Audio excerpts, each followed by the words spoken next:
지난 시간에는 요셉이 드디어 자기 형제들에게 정체를 밝히고 형제들과 또 베냐민과 서로 다 함께 부둥켜 안면서 눈물을 퐁퐁 흘리면서 우는 내용을 봤어요.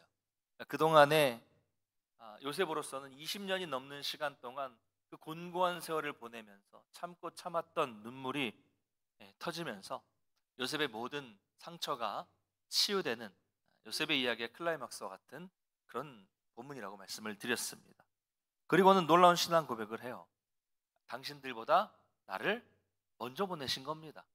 당신들이 판 것이 아니라 이것은 하나님께서 우리의 생명을 구원하고 보존하시기 위해서 당신들을 통해서 나를 이곳에 먼저 보내신 것입니다 라는 놀라운 신앙 고백을 하죠. 여러분, 인간이 어떻게 자기를 팔아서 이 고생고생을 시킨 사람들 앞에서 이런 고백을 할 수 있겠습니까? 어떻게 이렇게 할 수 있어요? 그리고 우리도 마찬가지예요. 내 감정대로, 내 성질 나는 대로 그냥 그렇게 살면 아무 일도 일어나지 않아요. 그건 기독교인의 모습이 아니죠. 세상 사람들 그렇게 하잖아요. 오히려 내가 화가 난다고 화를 내고 성질 난다고 성질을 내면 관계가 더 나빠집니다. 이렇게 좋게 바뀔 수가 없어요. 그러나 도저히 용서할 수 없는 사람을 그 오랜 시간 동안 용서하고 자기에게 주어진 이 현실을 믿음의 눈으로 바라보았을 때 변화가 일어나게 된 것이죠. 만약에 요셉이 그 형들에 대한 이 복수하는 마음, 이 원망하는 마음을 가지고 20여 년을 그렇게 계속 복수의 칼날을 갈고 살았더라면 이들의 만남은 엄청난 비극이 되었겠죠. 이런 일이 벌어지지 않았습니다. 그러나 요셉이 그 오랜 시간을 보내면서 하나님의 섭리를 이해하게 되고 그리고 그 가운데 인내하고 형들을 용서하게 되었을 때 놀라운 회복이 일어나게 된 것입니다. 요셉 한 사람 때문에 야곱이 살았고 요셉 한 사람 때문에 야곱과 70인의 가족들, 즉 이스라엘 한 민족이 살았고 결국 이 야곱을 통해서 아브라함에게 주신 하나님의 놀라운 약속이 드디어 성취된 것입니다. 우리는 오늘 말씀을 통해서 우리가 어떻게 하나님 안에서 이렇게 요셉과 같은 삶을 살 수 있을지를 한번 오늘 말씀을 통해서 한번 살펴보도록 하겠습니다. 이렇게 형들을 만나서 우니까 이 요셉의 형들이 왔다는 소식이 바로의 궁에까지 들려지게 돼요. 근데 이 소식을 들은 바로 왕도 기뻐했고 오늘 성경을 보니까 모든 신하들이 다 기뻐했다. 바로의 왕과 모든 신하가 다 기뻐했다라고 말씀하고 있어요. 그래서 바로 왕은 마치 자기의 일인 것처럼 기뻐하면서 이제 야곱과 그 가족 전부를 애굽으로 초대합니다. 단순히 한번 왔다 가라는 초대가 아니라 아예 그냥 이주해서 애굽의 이 좋은 땅에서 아직 다른 지역들은 기근이 심하잖아요. 애굽의 이 풍성한 땅에 와서 기름진 음식을 먹으며 편안하게 살아라 라고 배려해 주는 것이죠. 여러분, 우리는 이 짧은 이야기를 통해서 다시 한번 요셉이 그동안 어떤 삶을 살았는가를 발견할 수 있습니다. 원래 애굽 사람들은 목축을 가증히 여긴다고 앞에 말씀하고 있어요. 그래서 이 목축하는 사람들과 가까이 지내는 것을 원하지 않습니다. 싫어합니다. 그런데도 요셉의 가족이 오는 것을 왕이나 신하들이 다 기뻐했다는 거예요. 다 하나같이 기뻐했다는 것이고 또 와서 살도록 초대했다는 거예요. 다 기뻐한다. 내가 기뻐하는데 다른 사람이 다 기뻐한다? 여러분, 이게 가능합니까? 우리가 사극이나 드라마 같은 데 보아도 신하들끼리 막 서로 권력을 갖기 위해서 다투고 싸우지 남이 잘 됐다고 다 같은 마음으로 기뻐하는 이런 일은 여러분 거의 일어나지 않습니다. 아니, 멀리 갈 것도 없어요. 여러분, 직장에서만 보아도 어떻습니까? 서로 이게 경쟁하기 바빠요. 그 사람보다 내가 잘 되기를 바라고 있지요. 근데 경쟁자가 잘 되는 것을 진심으로 기뻐해 주는 일은 여러분 이런 일은 세상에서 벌어지지 않습니다. 그런데 요셉 주변에는 그렇지 않아요. 달라요. 다 기뻐했다는 거예요. 요셉 주변에는 왜 이런 일이 벌어지게 되는 것일까요? 여러분, 바로 왕이 그렇게 하고 또 그 주변의 모든 신하들 전부가 요셉의 형들이 왔다는 것을 다 함께 진심으로 기뻐해 주는 것, 바로 이것이 우리 그리스도인의 삶이 되어야 합니다. 여러분이 어디에 살아가시건 간에 항상 주위 사람들에게 인정받고 그들이 내가 기뻐할 때 참 잘됐다, 하나같이 다들 기뻐해주는 그런 삶을 우리가 살아가야 하는 것이죠. 삶이 전도다. 기억나시죠? 삶이 전도예요. 그런 삶이 하나하나가 전도라는 거예요. 정말 중요합니다. 여러분이 주변 사람들과 정말로 이런 관계를 맺는 것이 복된 삶이에요. 근데 이게 어렵죠. 어려워요. 왜냐하면 되게 욕심이 있으니까 어렵잖아요. 그리고 오래 걸립니다. 오래 걸리는 일이에요. 그래도 우리는 이런 삶을 살기 위해서 노력해야 됩니다. 이것이 바로 우리의 사명이죠. 뭐 어디 복음을 들고 가서 어디 저 아프리카로 어디 중동으로 저 오지 같은데 이렇게 가는 것도 물론 중요하죠.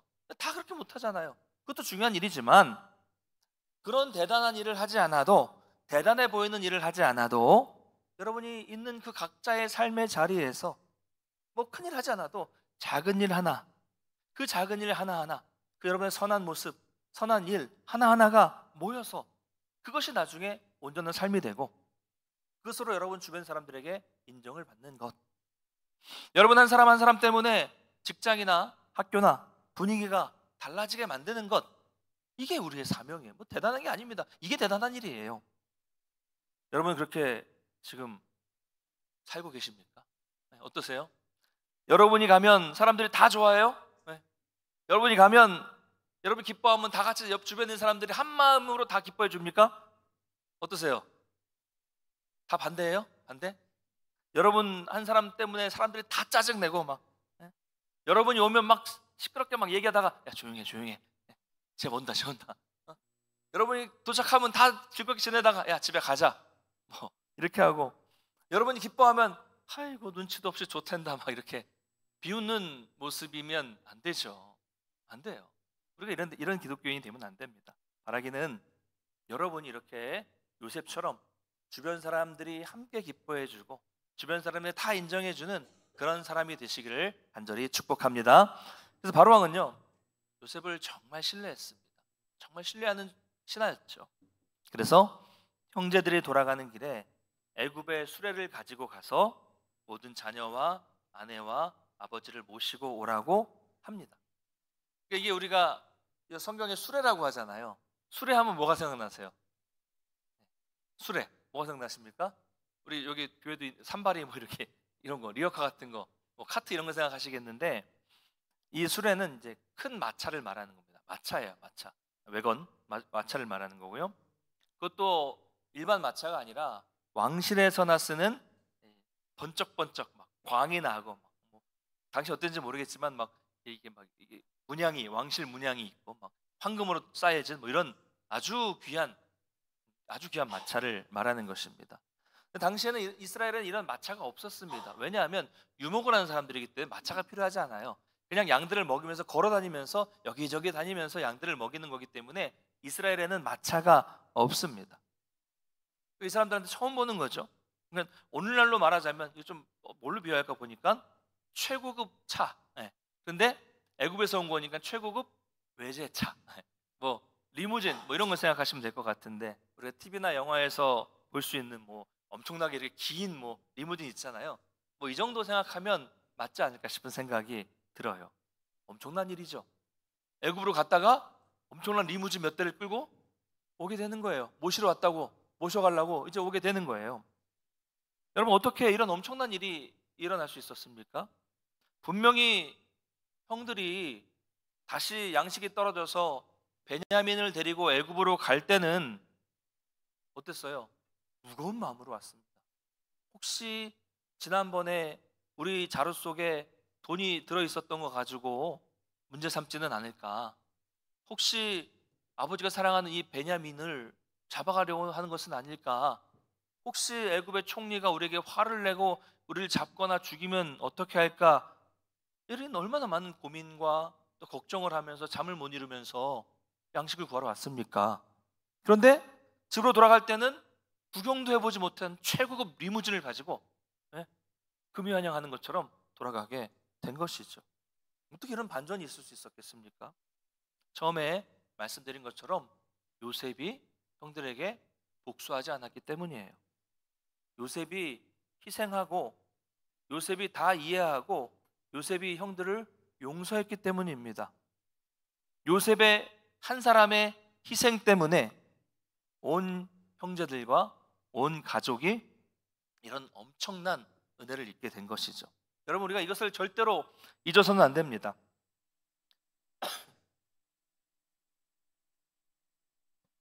누군가가 지금 복을 누리고 있다는 것은 반드시 누군가의 희생이 있었다는 것을 의미하는 거예요.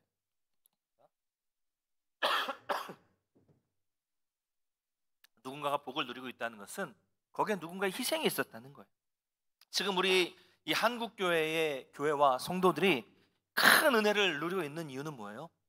지난 100여 년의 이 한국의 기독교 역사 속에서 많은 선배들의 희생이 있었고 노력이 있었고 눈물이 있었고 기도가 있었기 때문에 지금 우리가 그 기도의 역사를 응답을 우리가 누리고 있는 것입니다. 할렐루야. 그게 있었어요. 지금 이 대한민국이 엄청나게 풍성하잖아요. 그렇죠? 몇십 년 전까지만 해도 이러지 않았어요. 그런데 풍성함을 누리고 있는 이유는 뭐예요? 우리의 부모님, 우리 조부모님들의 희생과 노력이 있었기 때문에 우리가 이걸 지금 받아 누리고 있는 것입니다.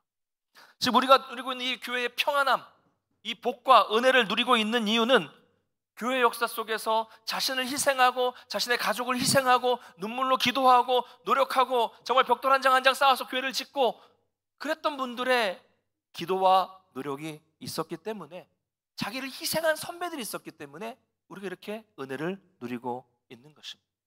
여러분, 이것을 잊지 마시고 우리가 받은 게 있어요.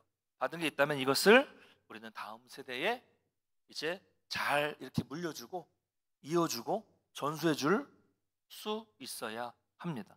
어떻게 할 수 있습니까?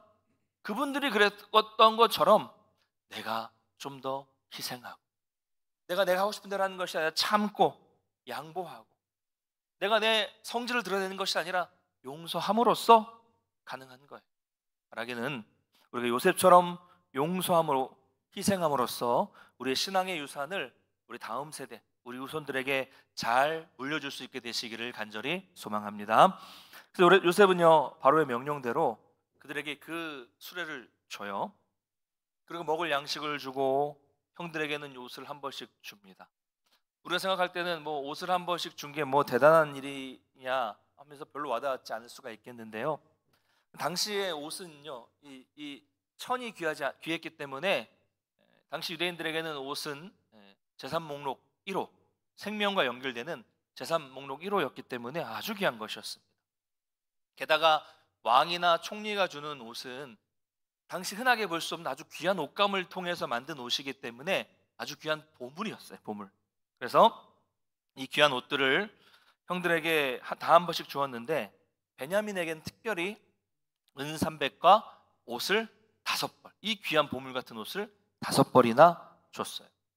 그리고 아버지에게는 수나기 10필, 그리고 애굽의 수많은 보석들, 암나기 10필, 그리고 곡식과 떡과 양식을 다 실었습니다. 그러니까 어마어마한 보석들과 어마어마한 재물을, 양식을 실려 보내는 것이죠. 그 다음 보겠습니다. 24절 한번 같이 읽어볼까요? 24절 같이 읽겠습니다. 시작.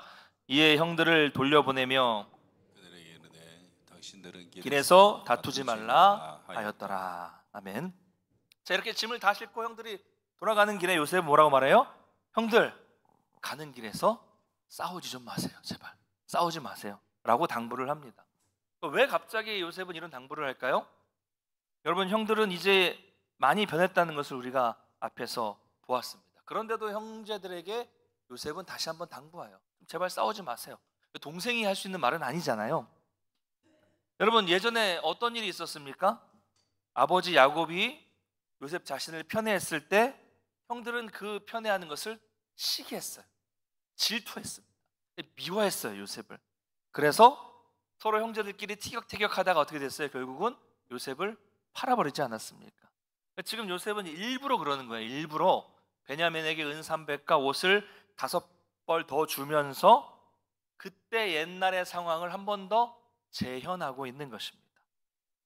형들이 가는 길에 베냐민을 향해서 시기하거나 질투하지 않고 지금 자기에게도 충분히 받았잖아요. 받을 만큼 많이 받았잖아요.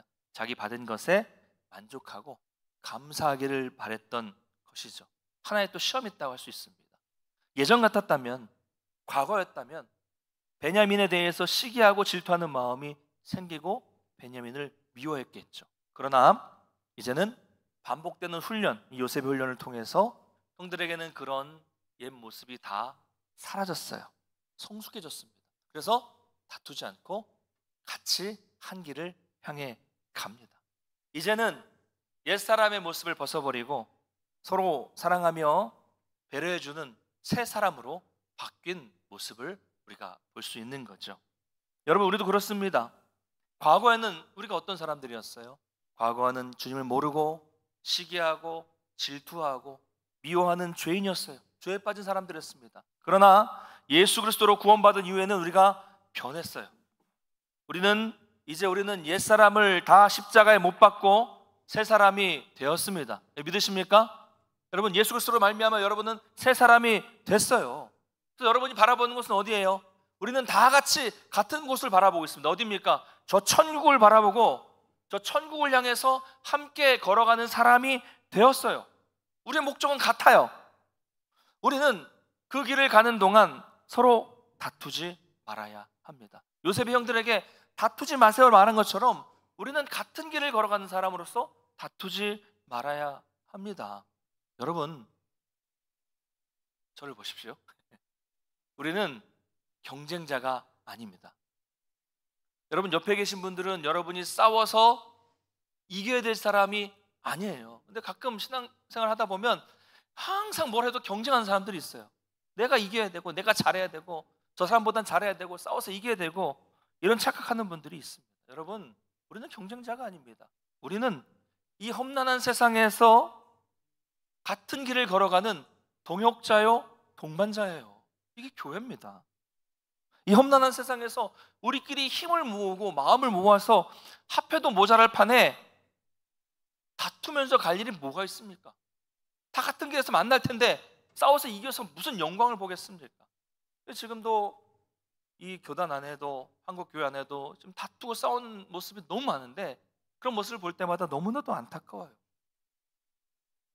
여러분, 예수 그리스도의 사랑으로 우리는 서로를 사랑하면서 옆에 계신 분들 손을 꽉 붙잡고 이 길을 걸어가는 공동체, 바로 이것이 교회예요.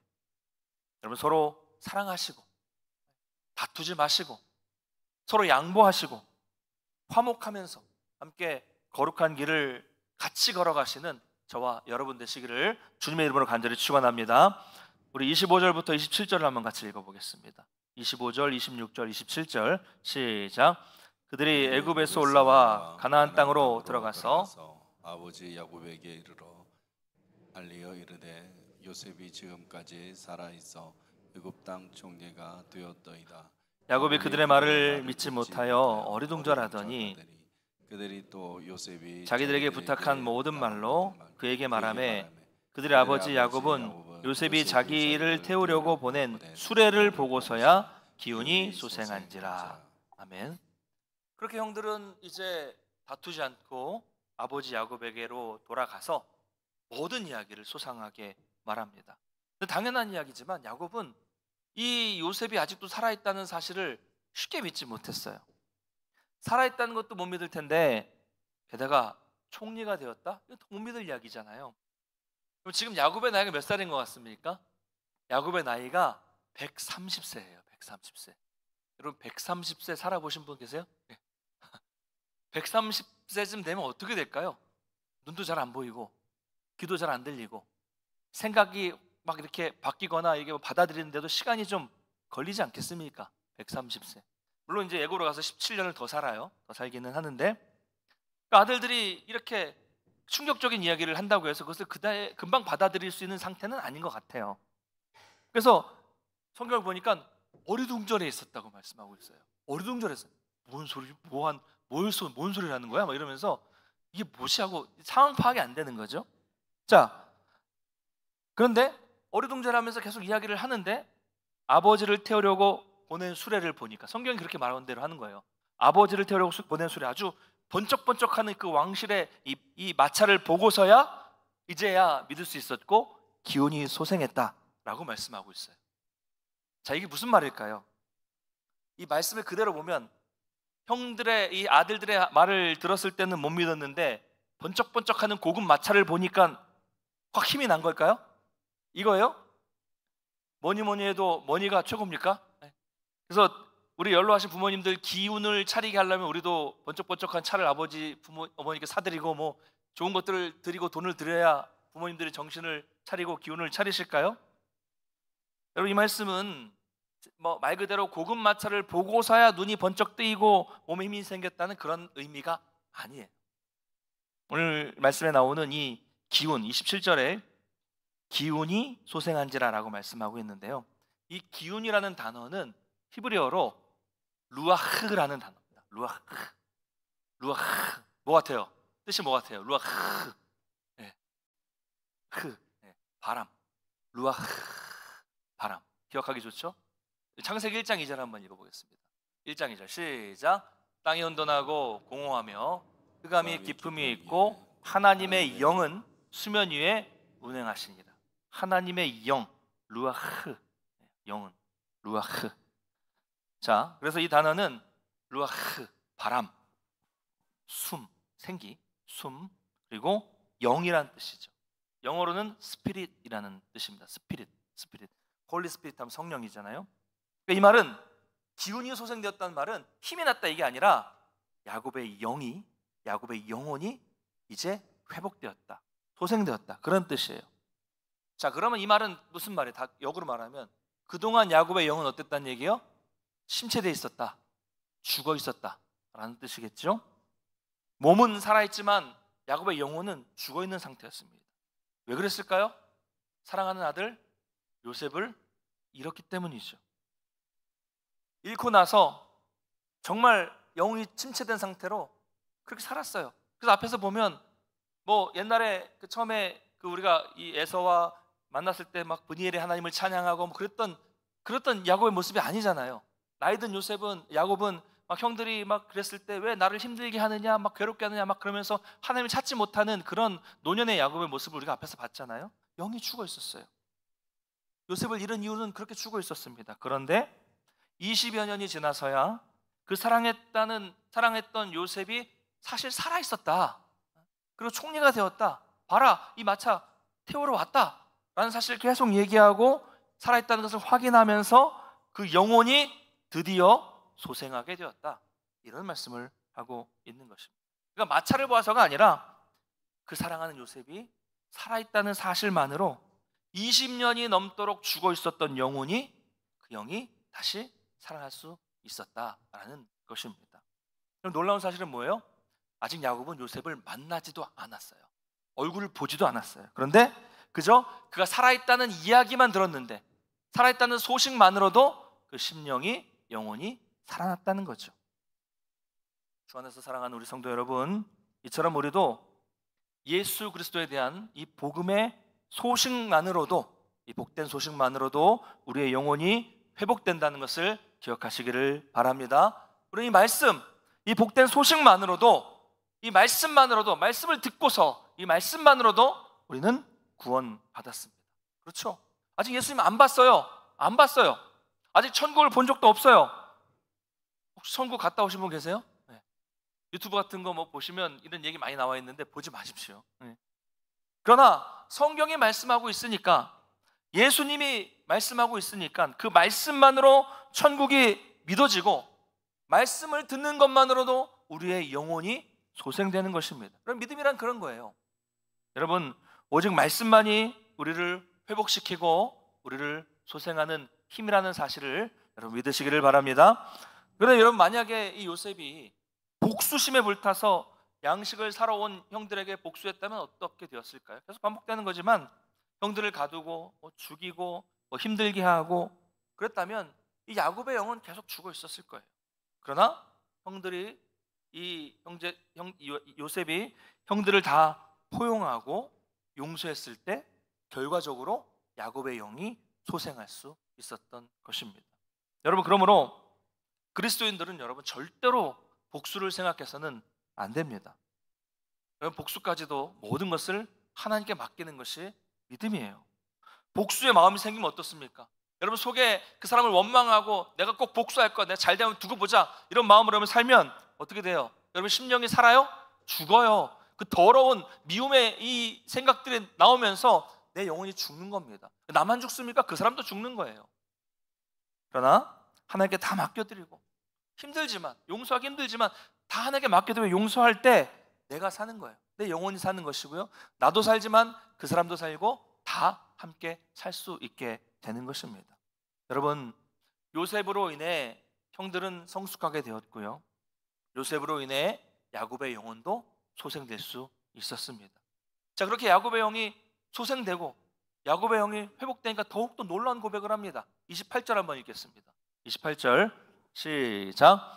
이스라엘 이르되 조카도다. 내 아들 요셉이 지금까지 살아 있으니 내가 죽기 전에 가서 그를 보리라 하니라. 아멘. 조카도다. 이제 야곱이 고백하죠. 조카다. 만족한다. 많다. 충분하다. 이런 뜻이거든요. 고급 수레와 보석을 보고 그렇게 말하는 게 아니에요. 그렇게 그리워하던 아들이 이제 살아있다는 것만으로도 족하다는 거예요. 우리말로 하자면 뭐예요? 내가 이제 죽어도 여한이 없다. 나는 여한이 없어. 그 오랜 세월 죽은 줄만 알았던 그 아들, 다시는 볼 수 없을 줄 알았던 그 사랑하는 아들이 살아있다는 것만으로도, 그가 총리가 아니어도, 그가 부자가 아니어도, 그저 살아있다는 그 사실만으로도 나는 이제 만족한다. 나는 더 바랄 게 없다. 나는 충분하다. 이런 이야기예요. 여러분, 우리 인생이 그렇습니다. 넓은 아파트, 좋은 아파트 살고 좋은 차를 끌고 다니고 재산이 많아서 부족함이 없어서 충분한 것이 아닙니다. 인생은 이런 것으로 충분한 것이 아니라 사랑하는 사람이 지금도 살아있고 사랑하는 사람이 지금도 나와 함께 있다는 것만으로 충분한 것입니다. 여러분, 정말 진지하게 고민해 보십시오. 진지하게 고민하세요. 정말 많이 가져야만 만족하며 살 수 있습니까? 저 사람이 사는 곳에 나도 좀 가서 살아야 충분합니까? TV에 광고에 나오는 아파트, 요즘 이렇게 아파트 문자가 많이 오는지, 뭐 전단지가 그렇게 많이 오는지, 네. 그런 옷, 뭐 그런 명품, 그런 화장품, 그런 자동차, 뭐 그 정도의 돈이 있어야 나도 충분하고 만족할 수 있습니까? 아니에요. 성도는 그렇지 않습니다.